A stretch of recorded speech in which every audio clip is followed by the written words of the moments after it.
প্রথমে মাছগুলোকে হলুদ নুন মাখিয়ে দিয়ে সাবেকীয়ভাবে রুই মাছের ঝোল রান্না করব। প্রথমে কড়াইতে তেল দিলাম। তেলটা গরম হতে হবে ভালো করে। গরম হবে কী করে বুঝবেন তেলটা? যখন দেখবেন তেলের মধ্যে কোনো বুদবুদি না উঠছে, তখন তেলটা ভালোভাবে গরম হবে। এরপরে মাছগুলোকে একটা একটা করে তেলের মধ্যে ছেড়ে দিচ্ছি।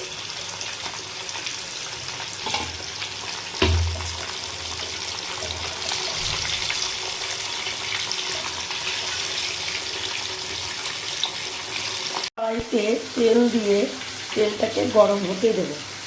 তেলটা ভালোভাবে গরম হয়ে গেলে এরপরে এর মধ্যে দিয়ে দেবো সাদা জিরে ফোড়ন আর আলু। কড়াইয়ে তেল গরম হয়ে গেছে, এবার এর মধ্যে দিয়ে দিচ্ছি সাদা জিরে। তেলটা গরম হয়ে গেছে, এবার এর মধ্যে আঙুলের মতো লম্বা করে কাটা আলু তেলের মধ্যে দিয়ে দিচ্ছি। অন্যদিকে কড়াইতে আমার মাছগুলো ভালোভাবে ভাজা হয়ে গেছে।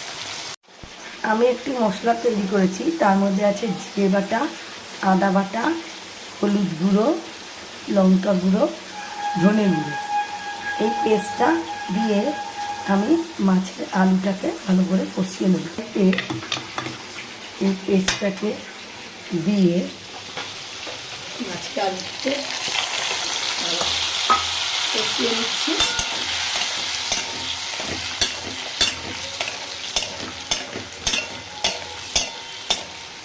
এর মধ্যে দিয়ে দেবো নুন, সামান্য একটু চিনি। মশলাটা ভালোভাবে কষানো হয়ে গেছে। মশলা থেকে যখন তেল ছাড়তে শুরু করবে, তখন এর মধ্যে দিয়ে দেবো জল। শুরু করলে ঝোলটা ভালোভাবে ফুটতে শুরু করেছে। এবার এর মধ্যে মাছগুলো একটা একটা করে দিয়ে ঢাকা চাপা দিয়ে দেবো যতক্ষণ না পর্যন্ত আলু না গলছে। মাছ দিয়ে দিয়েছি, ঝোলটা ফুটতে শুরু করেছে। এবার এর মধ্যে আমি একটি ঢাকা চাপা দিয়ে দেবো। আপনারা এর মধ্যে স্বাদ মতো নুন দিয়ে দিতে পারেন, চাইলে এর মধ্যে একটু হলুদ বা লঙ্কা গুঁড়ো দিয়ে দিতে পারেন। যার যেরকম পছন্দ সেটা দিয়ে দিতে পারেন। বন্ধুরা দেখুন, এবার ঢাকাটা সরিয়ে দিয়ে দেখছি আলুটা গলে গেছে, তার মানে মাছটা হয়ে এসছে। এবার আমরা একটু গরম মশলা দিয়ে মাছটাকে নামিয়ে দেবো। আর সাবেকিয়ানা মাছের ঝোল রেডি। দেখুন সাবেকিভাবে মাছের ঝোল রেডি।